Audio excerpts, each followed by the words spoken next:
Welcome back to another sumptuous Talking Lamar podcast. On this episode, we're going to be talking French fries, where they come from, how are they made, and just how delicious they are.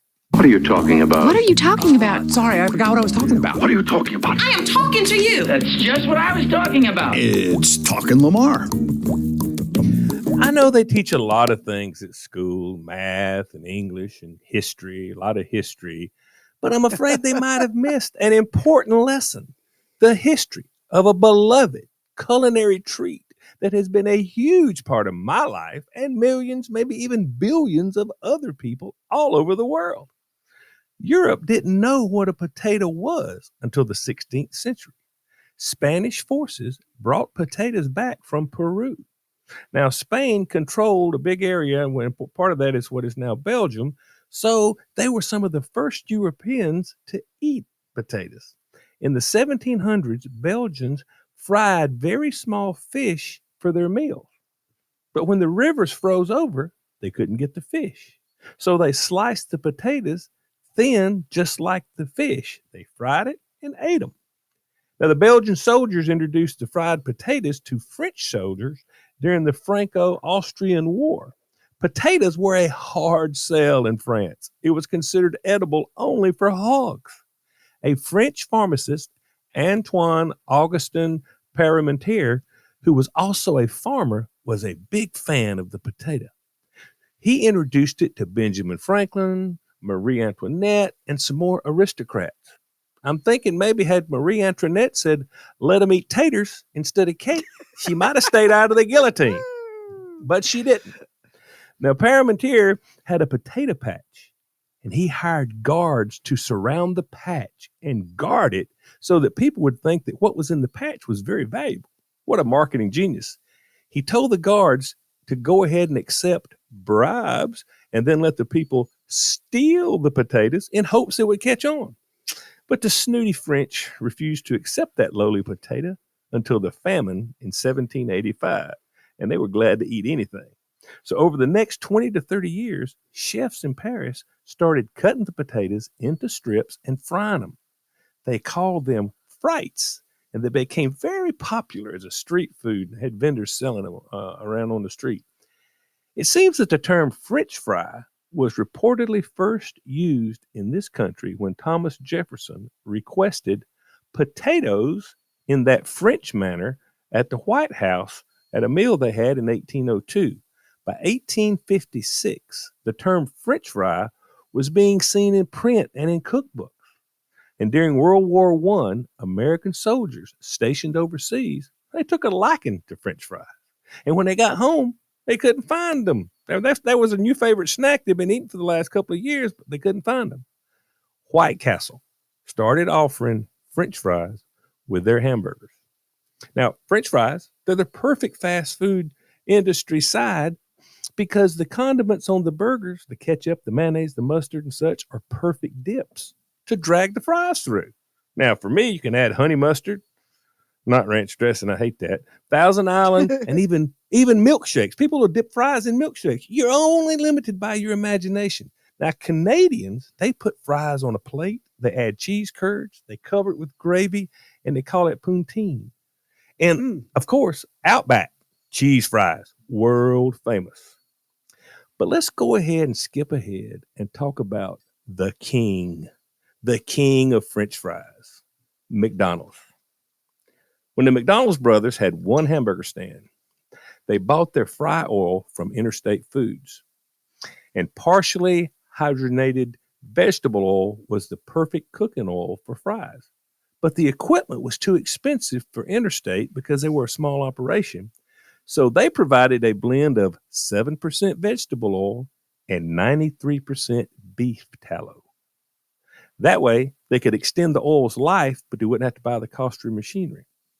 Now, the greatest tasting, most famous French fry in all of history was invented by somebody cutting a corner to save a buck. What about that? Take a little break. We'll be back and finish talking about some McDonald's stuff. We're back, and we're talking about one of my favorite subjects, French fries. And Ray Kroc, who was selling milkshake machines, He ran into the McDonald's place and met those guys, and he ate some of those fries. And he said, "Oh, buddy, you got something here." And he's thinking, if I could get a hold of this and get that recipe and sell them fries across the country, I would have a franchise. So that's what he did. The fries were the basis for his franchise plan. He became a French fry Jedi master. He developed ways to cure them. He became computer in his brain, counting down and testing exactly how much time to the exact second to cook the perfect French fry. And the proof was in the pudding, or should I say fry. Everyone sang the praises of the delicious fries, including big-name chefs like Julia Child and James Beard. The restaurant chain was spreading across the country. Everything is going great for Ray Kroc. I mean, he is knocking it down.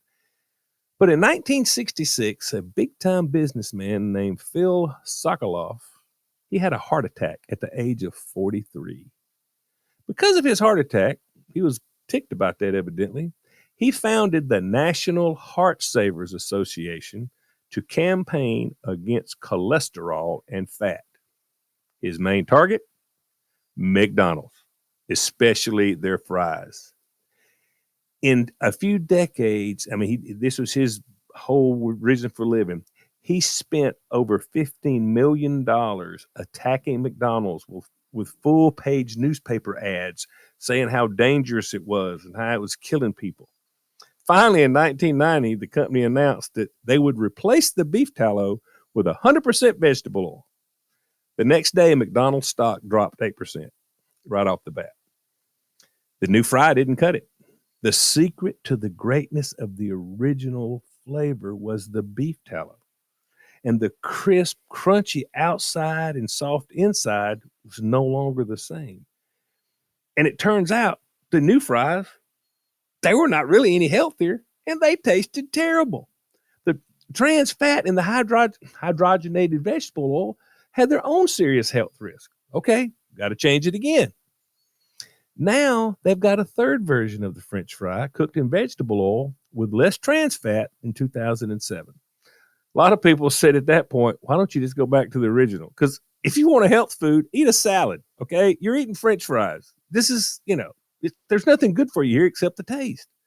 But the new recipe included canola oil, corn oil, soybean oil, hydrogenated soybean oil, and natural beef flavor. Now, the different oils are probably pretty self-explanatory, but what is that natural beef flavor? That's what gives McDonald's French fries the signature taste, so they were able to get that back. And now that they had that going, it was time to keep moving. So there's all kinds of preservatives and stuff that's in there, but nothing is terrible, so it's okay. Salt is one of the big things. It is a great thing. It is one of God's greatest gifts. Salt, it preserves things. People used it for money, but what it really does, it makes everything taste better. And it goes into the fries before they are frozen and shipped. And then immediately after they come out of the fryer, and you can't wait, you have to put the salt on them within seconds. Because if you don't, once they're cold, the salt's not going to stick. If you ever tried to salt a cold fry, it don't work. Yeah, it's got to be hot. Yeah. It's got to be hot. It's got to be hot. This is why I personally go inside McDonald's to order. And I pay close attention to the fry area. If I see my fries coming out of that basket and getting scooped up, and they're in my hand without delay, I sprint for the condiment area. I grab multiple packs of salt and pepper. I dump my fries loose into the bag. I put probably too much salt and a whole lot of pepper. I grip the bag at the top and I shake it for 30 seconds. That's enough time to distribute the salt and the pepper evenly on the fries, but not enough time to bruise the crunchy outside walls that hold that fluffy potato that awaits me once I bite into it. It's an experience. Now, no matter how many times I go into McDonald's, and this will be the same case for you, you're only going to get this chance maybe once every 5 or 10 times, because the odds are just ridiculous that they're actually going to do it. Most of the time when you get in there, they've already got some stacked up. They've already started cooling off or whatever. And listen, if you go through the drive-through, you're wasting your time. Don't even think about this. Because at this point, you are blind to what's taking place in the fry area. You're at the mercy of a ticked off 15-year-old that doesn't even want to be there to start with. Now, does this sound like a lot of trouble? Yes, it is. But you have to decide, what do you want out of life? You got to put something in to get something out. Now, that is your life lesson for this podcast. But now let's talk about how the potato goes from the farm to your bag. McDonald's uses different varieties of potatoes depending on what time of year it is. Russet Burbank, Russet Ranger, Umatilla Russet, and Shepherdie. One of their suppliers is 100 Circle Farms. The potatoes are grown in circles so big they're visible from space. This is a big place. The farm can produce 2,400 tons of potatoes a day. That's a lot of potatoes. A lot. That's every day. Now, that this got bought out a few years ago. That big farm is owned by Bill Gates. He is the largest farmland owner in the U.S. He owns more than 269,000 acres in 18 states. He's a monocle and a white Persian cat away from being a supervillain. Okay? I mean... Why is this so troubling to me? Like, why does it trouble me Yes. that one individual has One that man. much control over the food supply? Like, of what we eat. Yes. yeah, I don't love it. No, it's a little scary. And I, not to be like superficial and shallow, but I'm looking at Bill Gates and he doesn't look healthy. So if he's feeding us when he's feeding himself, I'm scared. I'm just gonna be real. He's pale. Now, he looks spindly. He looks wobbly. I don't know, Lamar. Now, there's about 4, maybe 5 suppliers. The supplier themselves, they peel, blanch, and cut the fries. And they cut the fries with a water gun knife. Does that not sound cool? Water gun knife. Now, what it does, I watched the process. The potatoes go through and they bounce around in this stuff and it sort of gets the skin off of them. But once they're washed and clean and everything and the skins are off, this machine shoots them through this tube at 70 miles an hour. The potato is going 70 miles an hour. And it hits these cutting blades. And it's the same principle as a Vegematic, but it's bigger and it's faster. And that's how they get cut.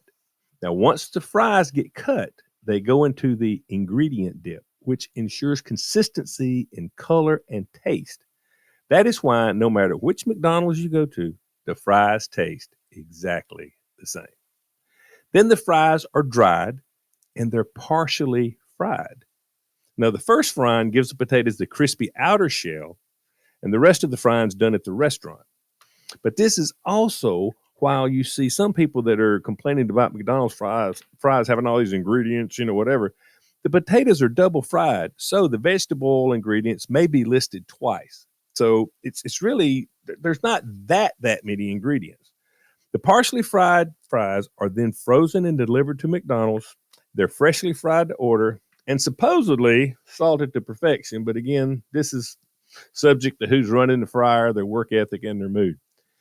There's some decent fries at other fast food restaurants, but every other restaurant is competing for second place because there is only one McDonald's fries. Would you agree to that? Yeah. I mean, if you're going to eat them, it's McDonald's. And or Five Guys, I have to hand it to Five Guys. No, they hand you that brown paper sack of French fries. That is some tasty French fry action. Yeah. But from a fast food chain, that's great marketing because they give you a ton of them. Yeah. I will say that the one thing that McDonald's fries gives you is a satisfying boom. Whether you could buy them, at an airport McDonald's or a rest stop McDonald's, like it just doesn't matter. The consistency is what seals that deal. Yeah, and that's what. Now, supposedly there's some magical powers of McDonald's fries in the UK, where they call French fries chips. One of the methods people trying to get pregnant use is eating McDonald's chips or fries immediately after sex.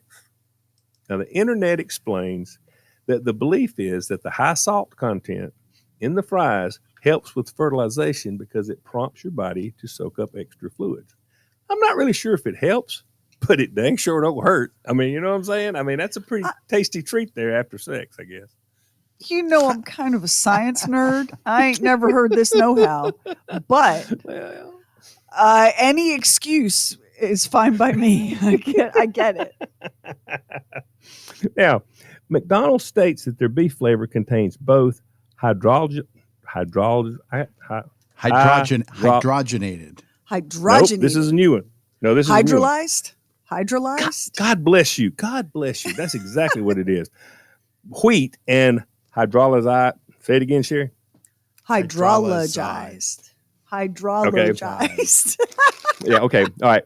Wheat and milk. This unfortunately means that McDonald's fries are not vegetarian, they are not vegan, and they're not gluten-free. Now, I tip my hat to you vegans everywhere. Once again, you have sacrificed much for little in return. You are a strong, diligent, misguided group, and I wish you the very, very best, but you can't have any McDonald's fries. Now, one of the things that's in that dip is dextrose, and it's a type of sugar, sort of like glucose, replenish energy in the body. And a ton of processed foods use dextrose. That's probably one of the big deals, and it extends shelf life. Mickey D's uses it to keep the color of the fries the same. No matter what potato they use, the color of the fry remains the same. Then they have sodium acid prophosphonate, and it keeps the fries from turning gray when they are frozen. I never knew this, but fries will turn gray when they're frozen. But this is what stops that. That wouldn't be very appealing. I want to start talking shit about French fries, Lamar. I'm just letting you know. Like, I'm ready to talk shit about the bad French fries anytime you're ready to get to it. Well, that's what we're getting to. That's what we're getting to right now. All right, ready? Right, here we go. Go ahead. 3, 2, 1. Now let's talk about some of those other places. I'm against seasoned fries that are coated with some unknown substance that gets in the way of the outside of the fry. I don't understand this. I don't know what it is, why you would coat the fry with something. To me, I look at this as the same way. If you go to a barbecue place and they put the sauce on the chopped pork before they give it to you, what are they hiding? What are they hiding? Sherry, you know what I'm talking about on this coating on the outside of the fries? Can we please discuss who invented that? And if I gas up the car, how about we go burn the house down? What in the world? Yeah. I have never had a batter. I don't know what the name for that abomination is. I have never had a French fry that had that weird crummy batter coating on it that was not gross. I have never had a delicious version of that French fry. What are they doing there? Or is that like, okay, here's my guess. They're not cutting like potatoes like they do at Five Guys or for McDonald's or real restaurants or whatever. I think they have a potato slurry like you make Pringles out of, and they form it into long rectangular rods. It's like Crestwood furniture. Yeah. And that slurry, see, you might be able to fool somebody when they bite into the French fry with that creamy potato interior. But why do you have that potato slurry coating on the outside? Who you trying to trick? This is garbage. And see, none of that is that a good theory? Do you think that's a good theory? It's a great theory. Because these things, here's what happens. These things are not done wherever restaurant you're at. This is coming from their food supplier, somebody like Cisco or Hopeful, and this is that it's already done, and they're telling the restaurant, oh, these are pre-seasoned fries. And it sounds like a great idea, but it's not a great idea. And I would think that you would see after a while when people don't order them or people don't, I don't know. I don't understand that. It's a terrible, terrible thing, and I don't get it. Now, I'm not against a dusting of fries with a seasoning because I love the Cajun fries at Five Guys. When they put that Cajun seasoning on the fries, and I'm going to tell somebody else that has. Go ahead. There's a Greek place near us. They do a killer Greek salad, and they have all these kind of options for French fries, and one of them is like cumin, lemon, garlic. Whoa. delicious, but it's a Oh. real fry. Like they have like Five Guys kind of Yes. fries. Like, and Yes. so you get all those like there's a little bit of peel and you get some really crunchy, well done ones. Yeah. But then they put those seasonings on it as the Lord God intended. Yes. They don't give you that weird, battery, dusty ass, bad slurry fry. I don't Ew. know what that is. I really don't. The And I devil. think, surprisingly, Bojangles, they have a fantastic seasoned fry. The fry itself could be better, but their seasoning, it is really good. I don't get them that often, but they are really good. Now, as far as other fast food places, I don't hate Wendy's fries. I mean, they're very middle of the road, but they're nothing special. Not bad. For me, if I'm traveling and I can't find a Five Guys, I'll stop at Wendy's. I don't usually get the fries, but I stop at Wendy's because they got a good burger. Now, Burger King, their fries suck, or at least they did the last time I ate them. And the problem is, every few months you look on the TV and there's commercials because they change their fries. It's like every other week. This is a new and a better fry. We've reinvented the fry. It's a new fry. They're constantly wrong on both statements. It's not new and it's not better. It's not good. They've Don't got a be decent onion reinventing ring, but it. their fries. Yeah, let it Don't go. be Let it go. reinventing it. Get you a potato, cut it into sticks, fry it in some peanut oil, put some salt on it, and get on with yourself. Stop trying to Yes. reinvent the basics. They're delicious. They don't need reinventing. Ooh. And What the other thing French about it fries is, can we kick while they're down? Yeah, go on, Lamar. Go on. Burger King has a decent, the Whopper, that's a good tasty thing, but you got to have some fries. Hardee's should not serve fries. Okay. They just shouldn't do it because that's not their thing. Their hamburgers are pretty decent, but the fries, here's the deal. Hardee's, you need to stick with that gravy biscuit. It's the best thing you got. But yet they stopped selling it at 10:30 in the morning. I don't know who's running that place, but Now here's a controversial thing. Chick-fil-A waffle fries. That's a gamble. And trust me, I love some Chick-fil-A, a.k.a. Christian chicken. I mean, if you're fortunate enough to get that waffle fry, if it was left in the fryer for a little bit longer and it's crisp, and they've been salted properly, they are amazing. But most of the time, they're not that crisp, so they're not that great. And with the level of their customer service, I can overlook almost anything. But how are you with waffle fries? What's your thought? The only waffle fries I'm really open to are like my kids like Chick-fil-A. So I've eaten a lot of Chick-fil-A waffle fries. They need to be well done. Otherwise they're a little bit flabby and limp and sad. And nobody wants that. No how. If you have a flabby, limp, room temperature Chick-fil-A waffle fry and you douse it in Chick-fil-A barbecue sauce, you've got something you can work with. But to just pluck one out of the bag and it's flabby and it's limp and it's room temperature and it doesn't have enough salt on it, like why don't I just eat a fistful of Q-tips for the amount of pleasure I'm getting for those calories, right? Well, see, that's what I don't understand. Chick-fil-A, they don't make mistakes. They're dead on it. Why the fry is escaped their? No, it's just a waffle fry. Crisp is great. Not crisp, not great. Now, there's Arby's. The curly fry is the abomination of desolation in the fry world. It is of the devil. It looks unappealing like a pig's tail, and I think it tastes like I think a pig's tail would taste. Okay. They have that weird battered fried stuff on it. They it's do. Terrible. They got that.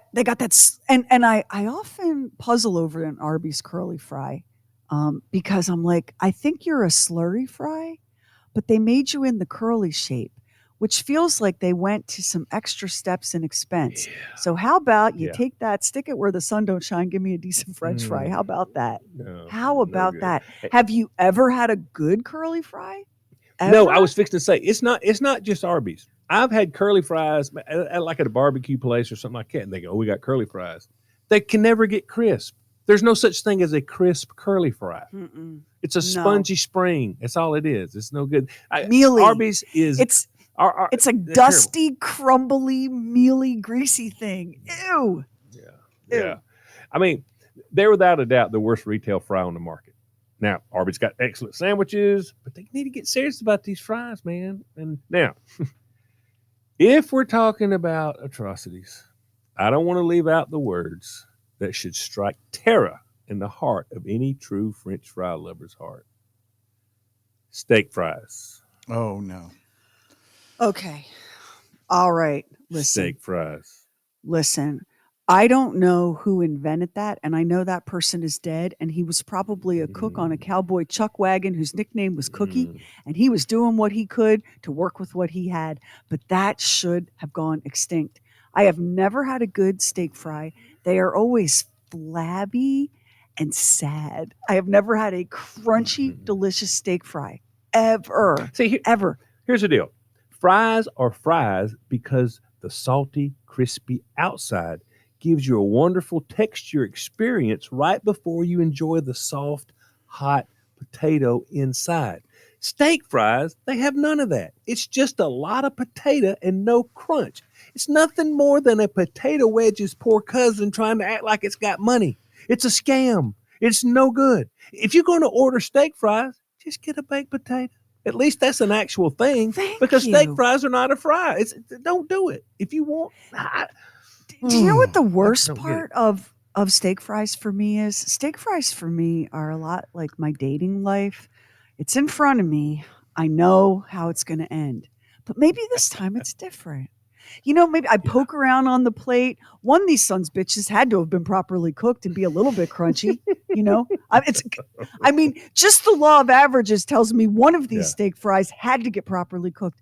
I have never had a steak fry that was like, now that's a steak fry. I've never had one. There's no. And Now, can I point out my- to you, Lamar, this is like this is a corollary. Why is it that the same place that'll dare to put a flabby, pathetic, depressed, ashamed of itself steak fry on your plate is the very same place that gives you Texas toast whether you want it or not? Why? Why do Texas Distraction. toast? It's all Yeah, distractions. All distractions. Texas toast and steak fries are like, well, I'm a loser. Well, I'm a loser too. Let's hang. I mean, it's just awful. It's awful. It's a club.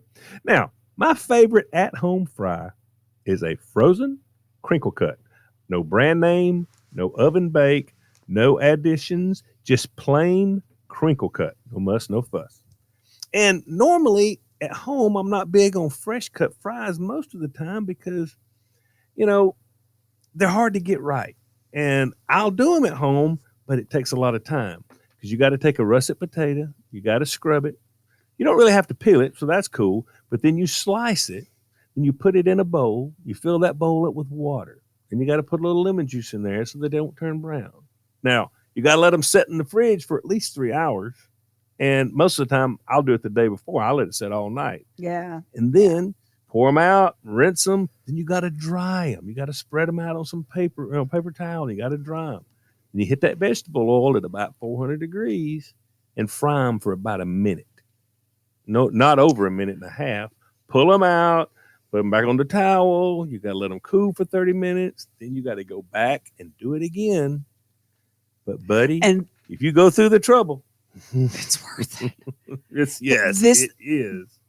This is why I make homemade French fries about once every 7 years. They're like, Yeah, it's like yeah, cicadas. yeah. Brood X of Yeah. homemade French fries emerges. Yeah, because you But got to have this even- thing of oil and all this. I mean, there's a lot to it. I learned from a British cooking website a few years ago. I finally learned why British roast potatoes are the bomb. It's because they do this with roast potatoes. They boil the potato in salt water, then they dry it, then they bake it. And it ends up crunchy on the outside and creamy on the inside. Whatever seasonings you do, like that's on you. But Yeah. it's the amount of time and preparation that goes into producing a masterpiece of a French fry is what makes curly fries, slurry fries, and flabby ass steak fries such an abomination unto the Lord. Because Yeah. what it's saying Yeah. to you is, oh, hey, are you my customer? I don't give a damn about you. I don't care about you. A curse on your house and your family. Like, it's just lazy and indifferent. It's so gross. I didn't know I felt this strongly about potatoes. I'm kind of having a moment. When you plan ahead French fries 24 hours in advance to soak them, and then you fry them, and then you take them out, and then you let them cool, and then you fry them again. Yeah.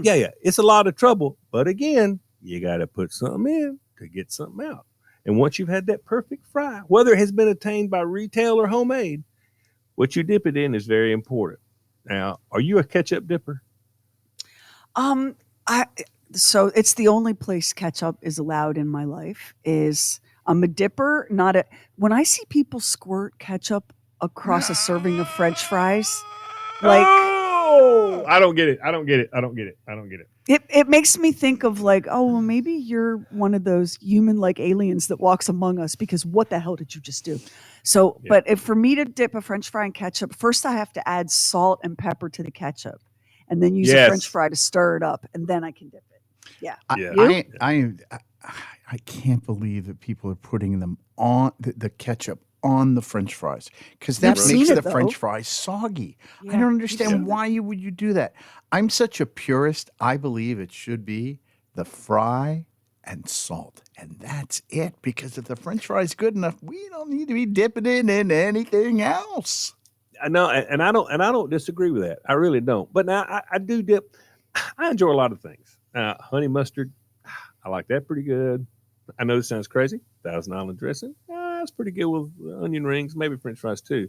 But for me, if I'm going to dip it, because for me, ketchup is good if you're a kid, but once you're old enough to drive a car, you need to move on. And for me, the only thing that I really dip a fry in is Duke's mayonnaise. I love mayonnaise and fries. So I like barbecue sauce. I'll dip a French fry in barbecue sauce. I will. I know. I have But tried. that's okay. A lot of people do. A lot of people do. I- A lot of people do. I have tried, but I'm only going to do that if what the fries came with already had barbecue sauce accompanying it. I'm not going to be like bringing my own from home. But I have watched people dip French fries in mayonnaise, and I've watched people dip French fries in mayonnaise with the same fascinated horror that I watch people in polyamorous relationships. Like, how do you do it? I don't even know how you do it. Like, I You don't gotta have. love I don't have. mayonnaise. You gotta love I it. don't have the energy. Yeah, like how are you, girl? How are you torn between two lovers, feeling like a fool? And then somebody said to me, "You don't get to say this is gross until you try it." And I tried it, and Lamar, you are correct. It is delicious. Yeah. Yeah.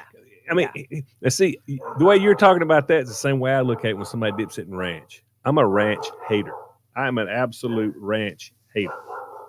What about when you're at a restaurant and they have homemade potato chips, like a sports bar kind of place, and it comes with a little cup of ranch? You won't even allow ranch to crush your sweet lips in that No, setting? I won't. But here's what I'm ashamed to say.